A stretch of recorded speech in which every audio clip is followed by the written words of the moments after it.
Hi, my name's Cecilia Puna, and welcome to this episode of Brave New Women. All around the world, there are amazing, ordinary women doing extraordinary things. Brave New Women is about giving those women a platform and a voice, and it's about changing the way that women are perceived. And it's a way of inspiring all of us to do the things that we've always wanted to do. I'm so pleased today to be talking to May Baxter Thornton. And May was sexually abused by her father when she was a child. So my heart goes out to her, and I admire so much her courage in speaking to us and speaking to me today. And May has worked all her life for other people. So she's worked for women's refuges with women, children and teenagers who have been fleeing abuse. She's worked with the British Red Cross, with Sure Start, on things like refugee awareness and how important it is to keep teenage fathers in touch with their children. She's also worked with sex workers and women who are vulnerable to exploitation. And one of the things we're going to be talking about today is her position as a member of the Victims and Survivors Consultative Panel for the National Independent Inquiry on Child Sexual Abuse. So that's an independent inquiry in Britain. So welcome, May. Hi, thank you for having me. May, the first thing I want to ask you is, how did you get the courage to be able to talk about what happened to you as a child so openly? I got the courage from people around me who supported me with that. I first found out about the realization of what had happened to me actually came to me while I was on a training course as part of my work in the women's refuges. I was on a one-day course for professionals on why children don't speak about sexual abuse. And as I was sitting there doing that course, I just thought, I don't need to do this. I know why children don't speak. And it was very surreal that a lot of repressed memories kind of came back to me, triggered by that course. And so I had around me, my boss was very good. The director of Wearside Women in Need was very good. My manager was very good. People supported me. And then a bit after that, my sister actually supported me as well, which I'm very lucky to have had that, because a lot of people who disclose child sexual abuse within a family setting are often they're often left on their own to deal with things, and family and siblings don't want to know or don't want to speak to them after it. So I was quite lucky that my sister gave me support as well. There's a whole lot of things I want to come back to in what you just said, and just unpack them a little bit. Yeah. The first thing is, had you forgotten what had happened? And is that what happened? Is that in that day, were the memories coming back to you?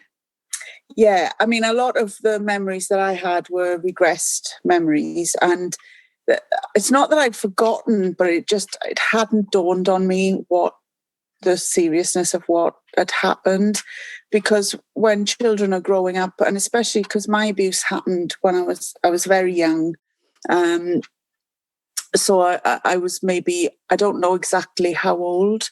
I just know that I had to reach up to open a door, and that a door handle I had to reach up to open.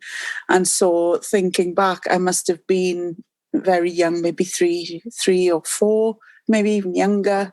And it went on until I was about 8 or 9. But again, I can't remember. So the thing to realize about people who have been sexually abused as a child is they won't be able to give you dates. They won't be able to give you specifics because they might not have them. They just know that something happened.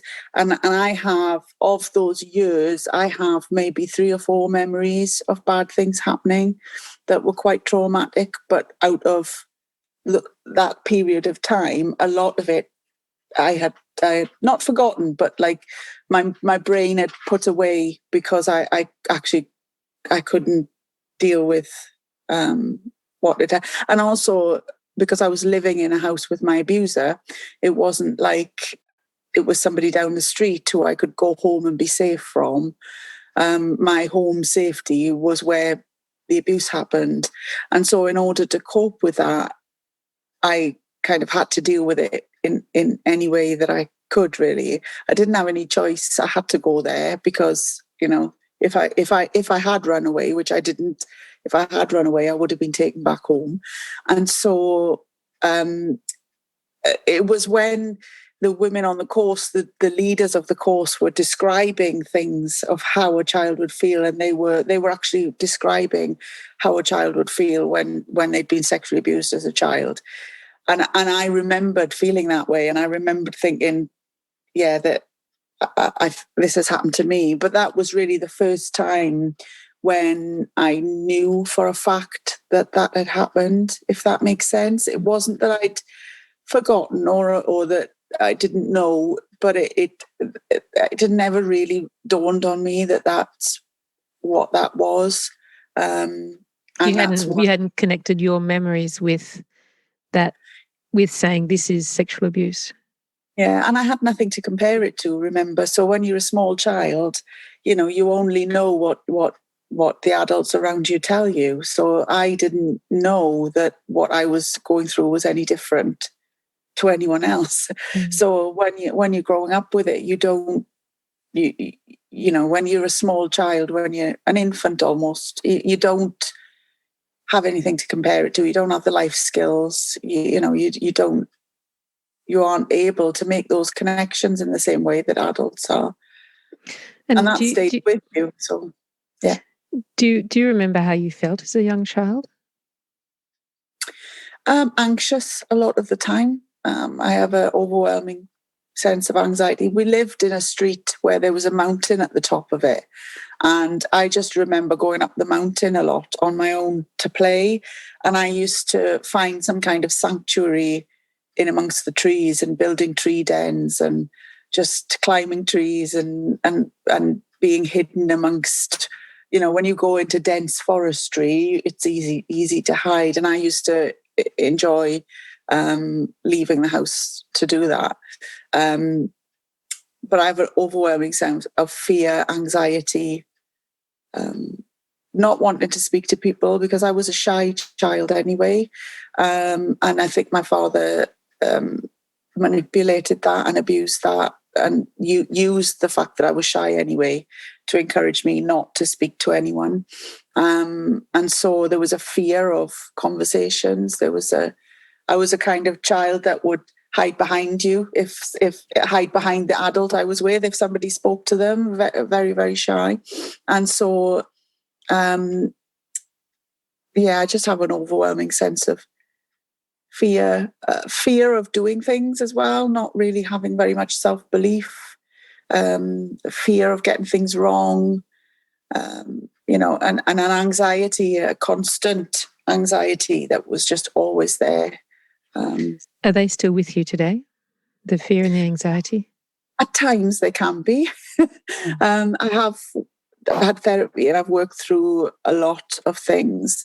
And I am aware of when they are coming on. But, you know, before, when I was growing up, I wasn't really aware of it being there because it was there all the time. That's just how I was. And I remember going to university when I was in my 20s and living in a house with some new friends. You know, university is very exciting, meeting new people. And a friend of mine said to me, why don't you ever relax? And I was just like, what are you talking? I am relaxed.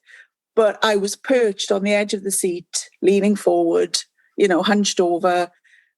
And he actually said to me, you look like you're getting ready to run. You know, you look like you're perched on the edge of your seat, like ready to jump up if something goes wrong. He said, relax, sit back, you know, and I actually in my 20s, I couldn't really do that. I couldn't sit back and relax in normal ways that other people could. So I think my body, although if my mind wasn't anxious, the way I behaved and my mannerisms and my behavior in my body kind of it was still there, but I didn't really feel it. And so now I do yoga, I meditate, I do self-care in a way that I never did when I was younger. So thankfully it's not here all of the time anymore. Mm. May, can you tell me a bit about your father, who your father was? My father was a very talented man. He was a musician. What did he play? He played brass instruments, so it was kind of like a euphonium. He predominantly played when I was a young child, and he also. Sure, I know what a euphonium is. It's like a tuba. It's like a big tuba thing. Okay. Yeah. And he got us all to try and learn how to play cornet. Me and my siblings, when I was younger, he was convinced he was going to have a child prodigy. And he, at the age of 14, he'd played at the Royal Albert Hall in the National Colliery Band competition. And if there's anyone listening who has seen the film Brassed Off, starring Pete Postlethwaite, I can't say that name, it's very similar to that. So from the Welsh mining communities, that film is based in the north of England, but it's a very similar thing where they travel to London and it's big smoke and it's the Royal Albert Hall and it's all very fancy and impressive. And my father did that. And when he was 14, he won the Best Brass Soloist. It would have been in the 1950s, so it was many, many years ago. And I always got the impression that he felt he'd wasted his life, or his talent had been wasted in some way.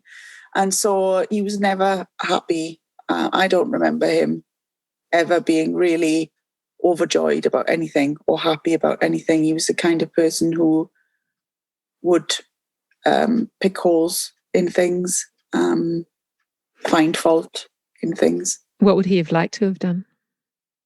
I think he would have liked to have been a musician. He would have liked to have been a professional musician, but he couldn't. His mother, at the age of 14, his mother made him come back and work down a mine, and so he felt he was just a wasted person, and that's the impression that he gave to me, really.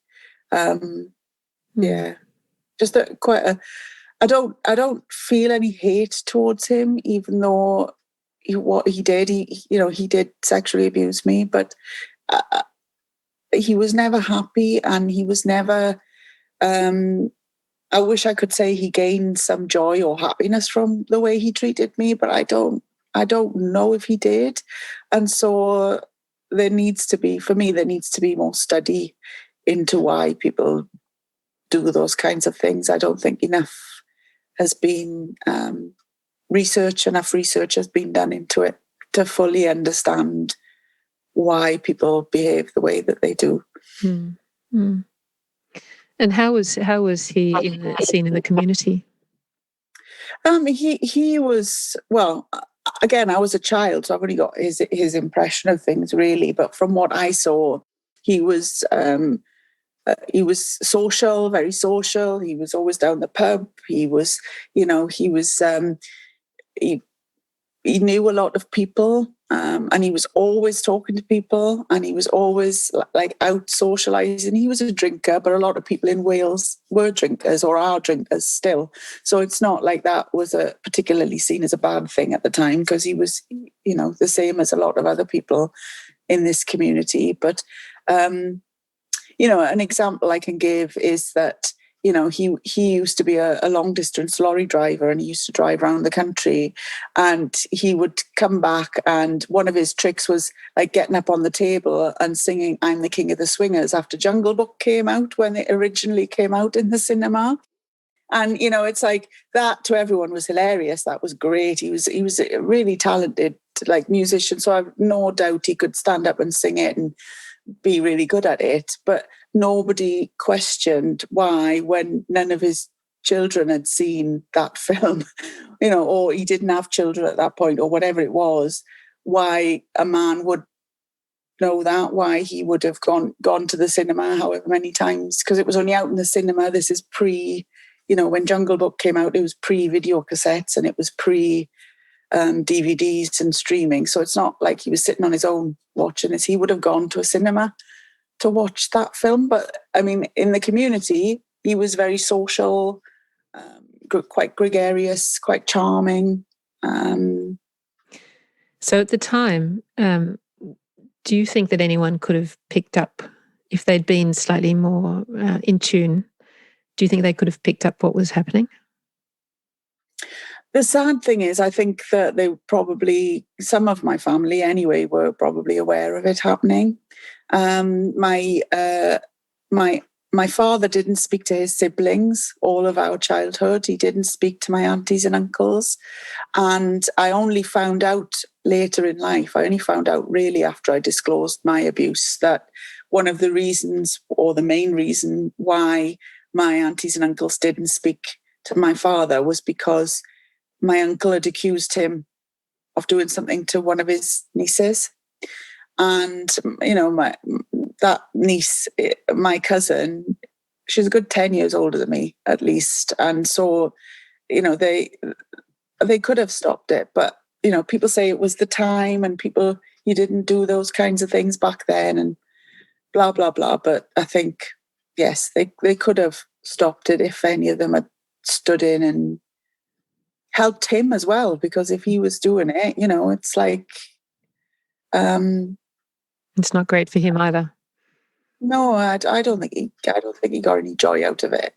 And he lived in fear. I mean, when we were growing up, he used to keep a kitchen knife behind the front door.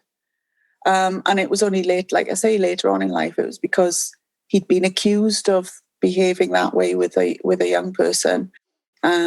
By his own brother, and that's why he kept the knife behind the door in case anyone came for him.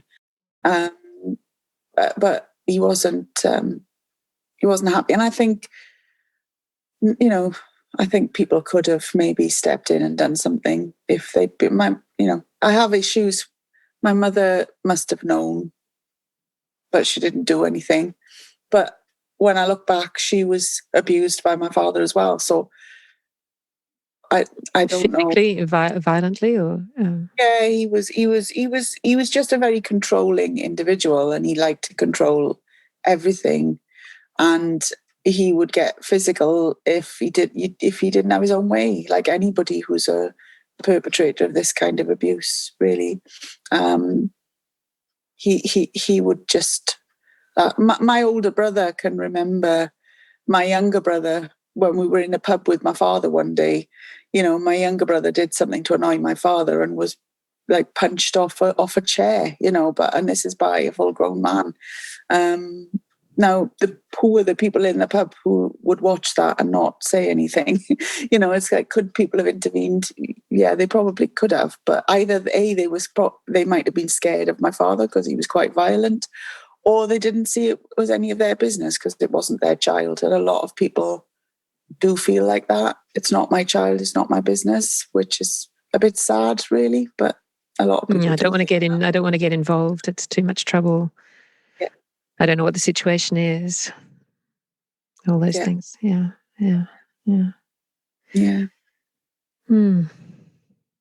And what about your siblings? Were they in the same position as you? I can't really speak for my siblings. It's not really fair for me to do that. If they wanted to speak out, that they would. It's really. Up to them. I've got an older brother who doesn't speak to me either anymore. So it's funny how the world turns, because when I first disclosed the abuse, my older brother and my older sister were the ones who backed me up, and my younger brother was one of the ones who turned his back on me. And then over the years, as time has gone by, it's now my older sister and my younger brother are the ones who speak to me, but my older brother doesn't. And, for many years, my older sister didn't either. It kind of like is tables and turns. And as people are coming to terms with it themselves, whatever the reason, it's a harsh thing to come to terms with. And sometimes, sadly, for the victims, it's sometimes easier to block that person out than to change your way of seeing your entire family, which is basically what would happen. It's not just changing the way you see one person. It changes the way you see other adults, other people around you, your parents' friends, other adult people in the family who don't live with you. It kind of changes. Once you let it in, it kind of changes a lot. So I can't really, it's not fair for me to speak for my siblings. I'm just grateful that the ones who speak to me still do. So grateful for that, because a lot of people don't have that. So. And what about the schools, or was there any question of your father going before the courts or anything like that? No, when I was older, in 2005, I went to the police to press charges against him for what he'd done. And the police investigated it for, I think it was 14 months in total. It was January of 2005 till April of 2006. And then I got the phone call saying that there wasn't enough evidence. And bearing in mind, it was what they call a historical crime. I don't like that word, but it was an older crime at that time. There was no physical evidence to be got because everything was many, many years ago. And we'd moved house, so we no longer lived in the same house as we did. So, like, from a police investigation side of things, it really is witness statements that you need in order to take those kinds of charges any further. And although my sister backed me up, and I think my older brother did at the time as well, but my younger brother and my mother didn't. So there was... they just didn't have enough evidence, which is pretty sad. But at the time that it was happening, there was nobody not looking for that kind of thing. It's if you have to think, these were pre the days of Childline and those kinds of services for children. Childline in the UK it's a telephone number that was set up in the 80s for children to ring if they feel unsafe. But there was nothing like that, because my abuse happened predominantly kind of mid to late 70s, maybe into early 80s, but it probably stopped by the time Childline came around. So, there was nobody. There was nobody there to help. No. And do you think things have changed now for victims of sexual abuse who are children? I think they've improved a little. I don't think they've changed a great deal. I don't think they've changed as much as society believes it's changed, because like I've said, Childline is there. These things are more known now. People automatically assume that children are going to get the help that they need if they speak out, and sadly they don't. There's a lot of stigma attached to speaking out about this kind of violence and abuse. There's a lot of stigma to being raped, even if you're an adult. How many women's prosecutions are brought to the courts? Not many compared to what there are. And so to be abused in this way as a child is, it's not something that is easy to people just can't speak out. And really it shouldn't be for the children themselves to speak out. It should be for the adults around them to be stepping in if they suspect something is wrong. And sadly that's the missing part, really. So unless a child discloses themselves, or they ring Childline, or they do something, tell a teacher, tell somebody, a lot of the pressure of being the one to do something about it is put back on the victim. Which, if you're a child, it's very hard for you to protect yourself from that kind of thing. You need the protection of other adults around you. What should adults be looking out for? Well, just if you see a child whose behaviour has changed for no reason, it could be that if they were a shy child and they're outspoken, or if they were a shy child and they're acting out aggressively, if they were gregarious and like charming and fun-loving, and they've become very withdrawn.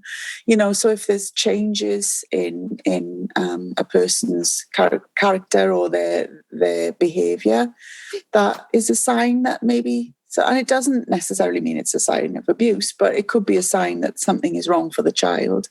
If they've got, if they shy away from a certain type of person, so if they seem to be afraid of a person or an environment, so if they don't want to go in a certain room with you, or if they're afraid of a male or female, or if they flinch if you go to touch parts of their body, if they don't want you to, but really it's if you see a child who seems distressed or just seems something is not quite right, then please get help for them, because I think a lot of people are afraid in case they're wrong. Well, I mean, if you're wrong, nothing will happen. So there really is nothing to lose. If you're wrong, the child stays where it is and is happy. If you're right, you could have saved that child from a lot of distress and a lot of abuse. And who should people contact if they suspect that something is wrong? Yeah, I know that you're based in France and I'm in the UK, and there's probably listeners from all over the world to this. But I would say that, you could go to the police as a port of call if you think something is wrong, or there's the children's social services in your country. So to seek help from, you may have like in Britain, we have the NSPCC, which is a National Society for the Prevention of Cruelty to Children. And the NSPCC has a helpline that you can ring at any time. And it may be that your country has got that similar charity or that similar helpline that you go to. So I honestly don't know in France what it would be, but you would probably have women's organisations as well, may be able to help with child sexual abuse. So it just depends where you are, but don't be afraid to Google it. Just Google it and, look in your country, look in your town, because again, your country, you might have a national number, but you may also have a local number to the specific place where you are. But do reach out for help if you suspect something, because it might be that you ring this helpline or you ring social services and they say to you, well, we don't have enough to go on. And that's fine, but at least you've done your thing and it's confidential, and you can say that you did something about it. May, can you tell me a bit about the inquiry and your role in the inquiry? Yeah, the Independent Inquiry into Child Sexual Abuse, if anyone wants to look it up online, it's iicsa.org.uk. They were set up around 2015 to look at how institutions have failed or let down children who've been sexually abused.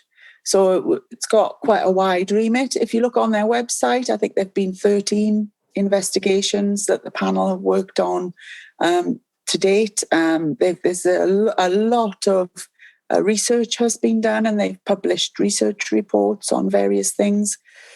So they have had a truth project, which is still going. The face-to-face sessions have closed, but you can still make an appointment to speak to someone like this on video, or to speak to someone over the phone. And the truth project is part of the inquiry that is encouraging survivors of abuse to tell them how they feel they've been failed or let down, and what they feel needs to change in order to make it better. So the panel that I'm a part of is the Victim and Survivors Consultative Panel. And it's a panel of 8 individuals who have all been abused as children. And we all have a professional background in working with survivors of child sexual abuse. So for me, it was in the women's refuges. And as you said in your introduction, I've also worked with sex working women as an advocate. And not all of them. It would be wrong of me to say that all women in refuges and all sex workers have been abused as children. They haven't, but a lot of them have. And certainly, I spoke to a fair share of women in the refuge who they would come into the refuge. They would be living there a good few months before they then disclosed that they'd either been raped by a partner or they'd been sexually abused as a child. And so we all on the panel have that work experience as well as the experience as a child.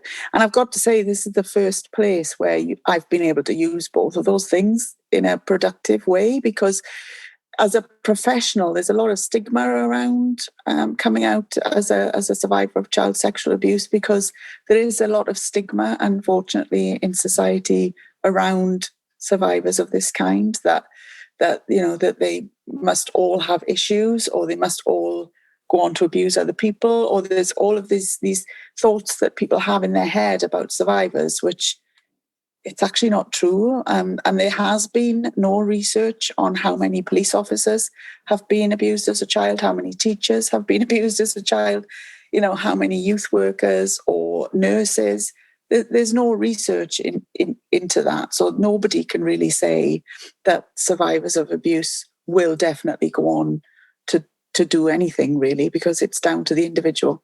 But coming back to the panel that I'm on, we are there as the voice of survivors, really. We are there to, and I've been involved now for 3 years. And what we do is we read reports before they're published. We were involved in helping the comms team with like the media around. They had TV adverts and radio adverts, and we were involved in that, like just listening to it and giving our guidance as to what we thought was good and what worked and what didn't.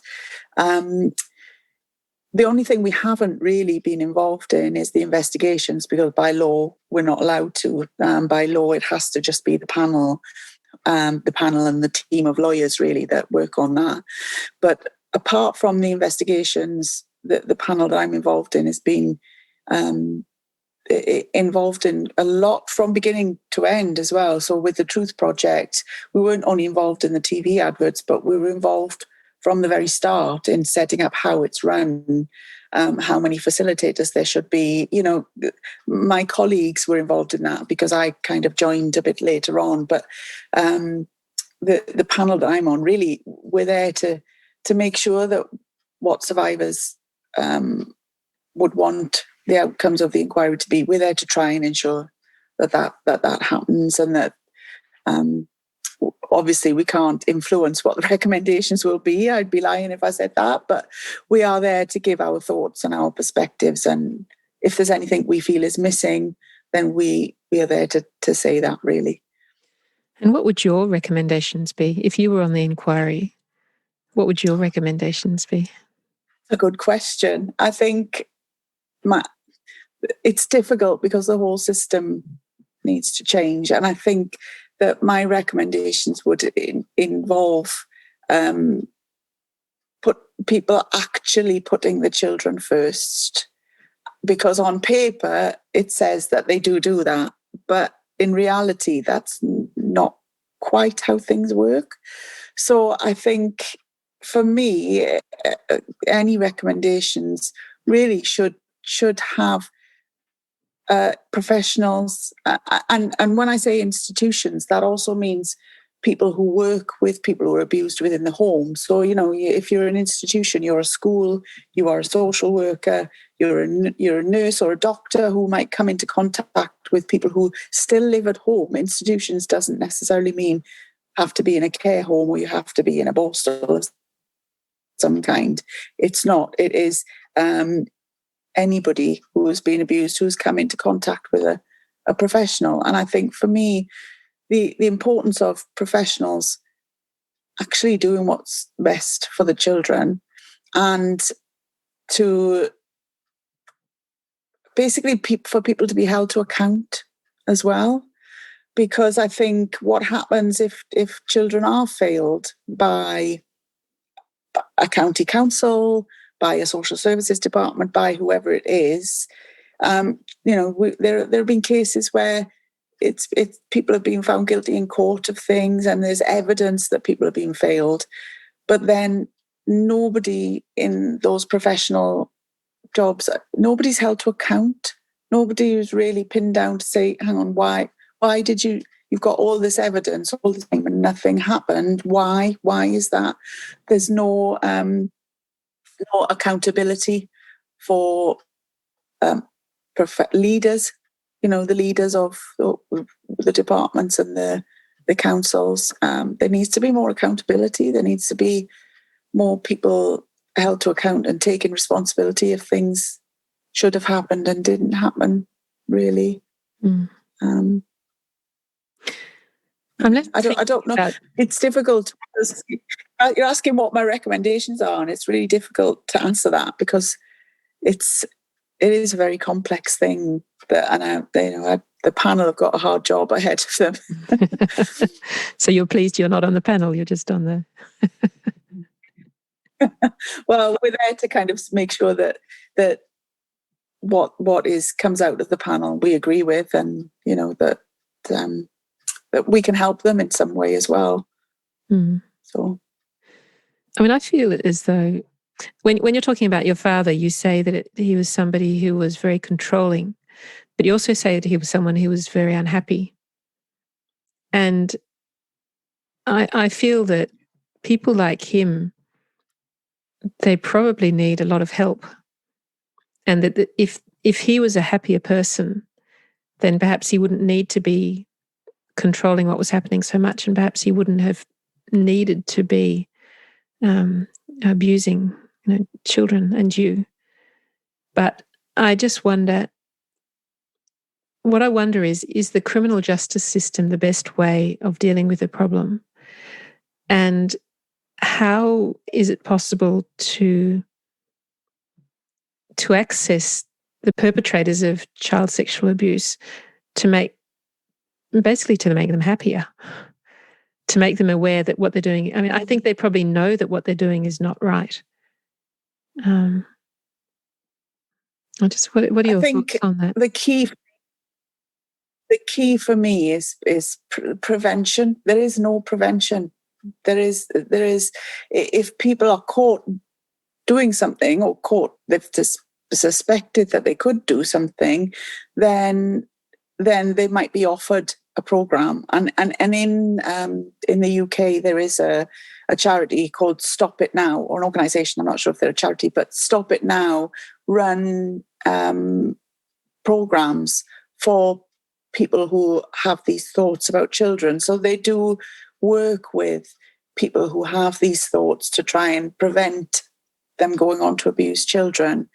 And there isn't enough of that. I mean, there's one phone number that I know of for the whole of the UK that does that. I know it's a national service, but I think that there needs to be more invested in prevention and research into why people do these kinds of behaviours. I don't think I'm able to say if my father had been happier, he wouldn't have abused, because I can't say that. He might have been happier while he was doing it. It's hard to say that you could totally prevent someone from undertaking these kinds of things just by improving something for them. I think for me,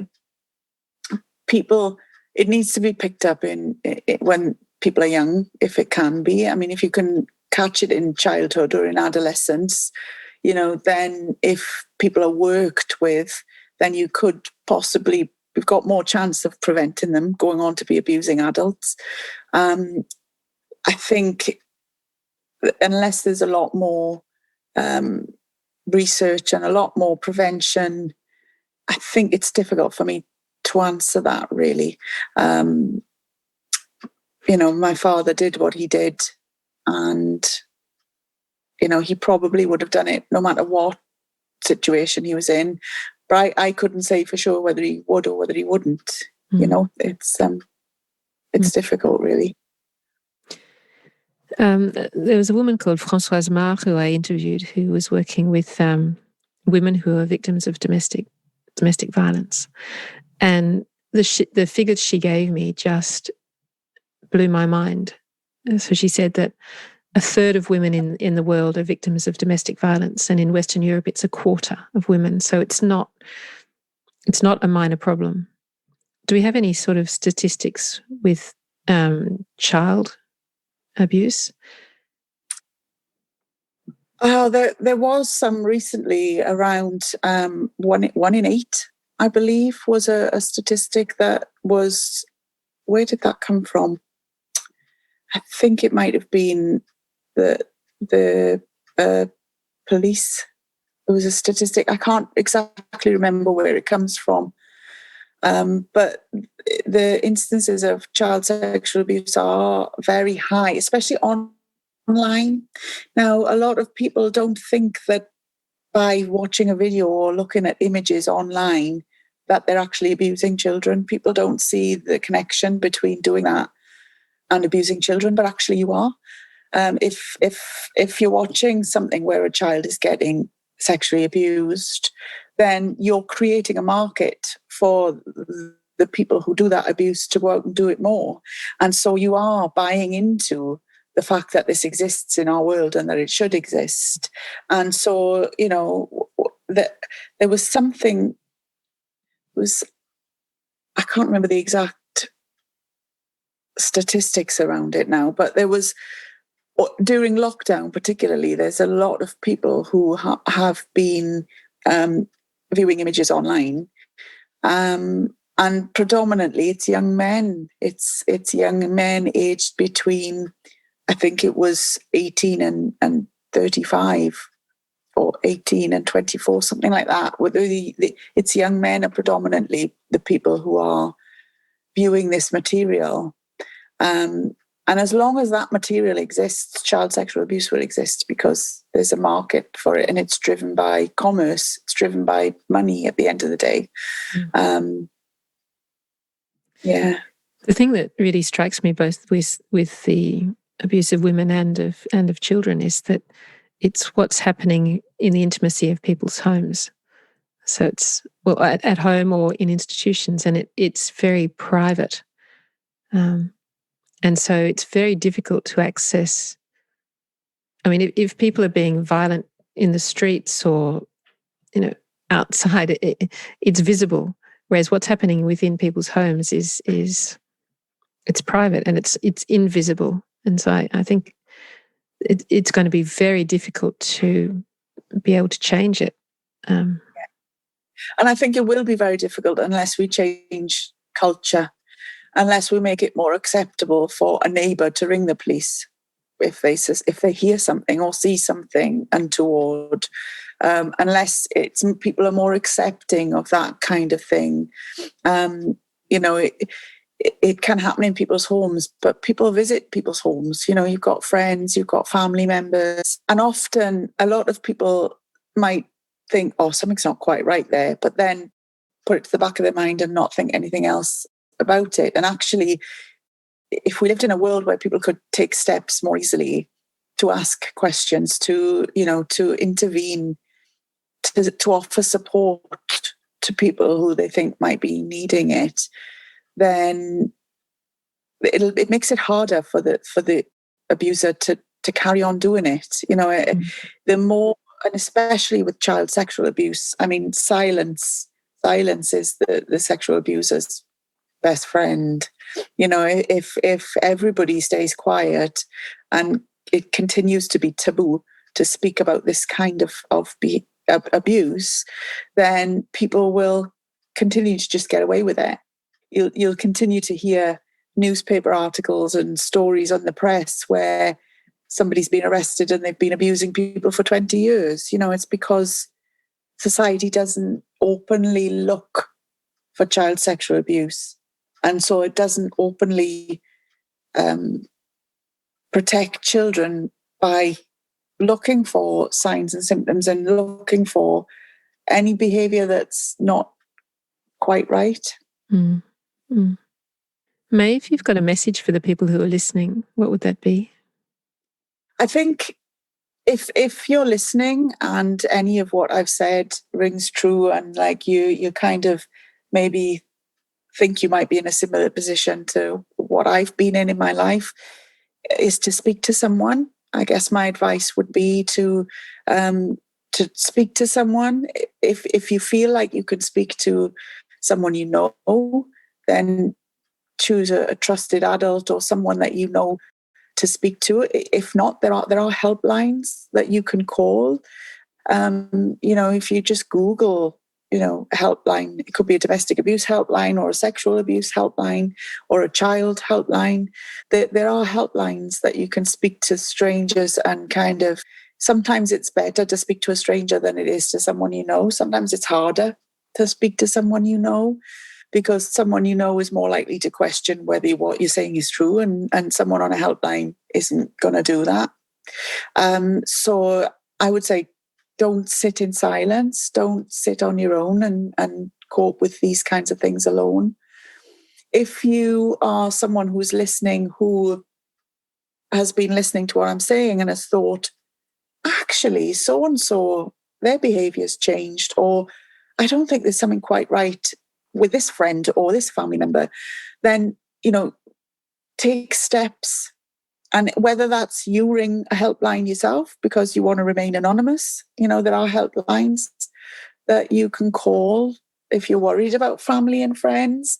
It may be that you might want to report something to the police, and you want to stay anonymous if you want to do that. I would say, regardless of whether you're a person is being abused or a neighbor or someone who lives nearby, you don't even have to know the person very well. But if you suspect there's something not quite right, then speak to someone. Whether that is making a report to the police, whether it's ringing a helpline for advice, whether it's going yourself to a trusted adult like a friend or relative to talk about your concerns, but just talk about it. The reason I'm here today talking to you is to encourage people to talk about these kinds of issues.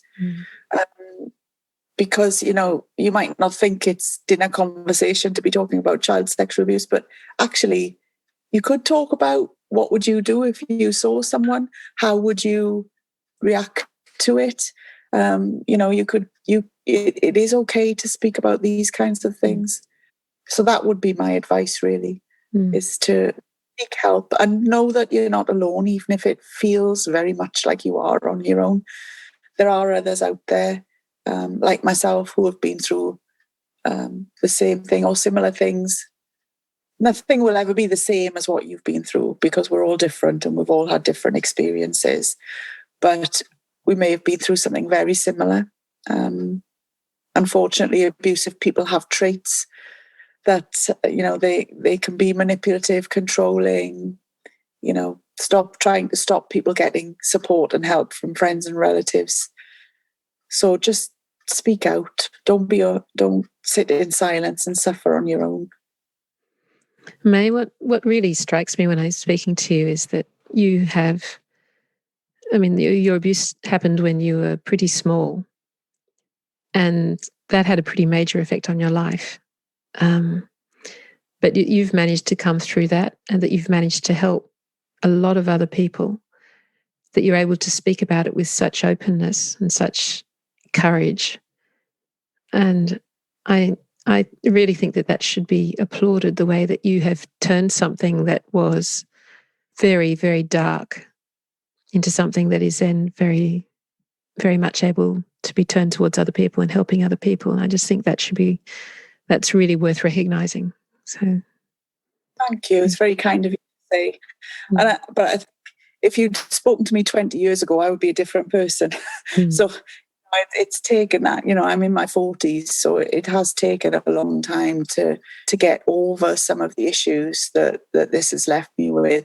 I just want to say as well that can be lifelong. There can be things that you maybe still in your 40s have issues with, and I'm no different. I quit alcohol for a reason, because I was using it as a coping strategy, and people people get affected in lots of different ways. And so if you're listening and you are struggling and you need help, maybe it could be for any reason. I'm not going to pinpoint any particular ones because we're all different. But if you feel you need some support, then don't be afraid to ask for that, because there are people out there who are willing to help. Oh, thank you so much, May, for your courage and for your openness. I hope you've enjoyed this episode of Brave New Women. Certain podcast sites such as Google Podcasts, Apple Podcasts, or Podchaser let you leave a rating and a review. The more ratings and reviews we get, the more people will listen and the more these women's stories will be shared. So I'd really appreciate it if you could. Thanks for listening.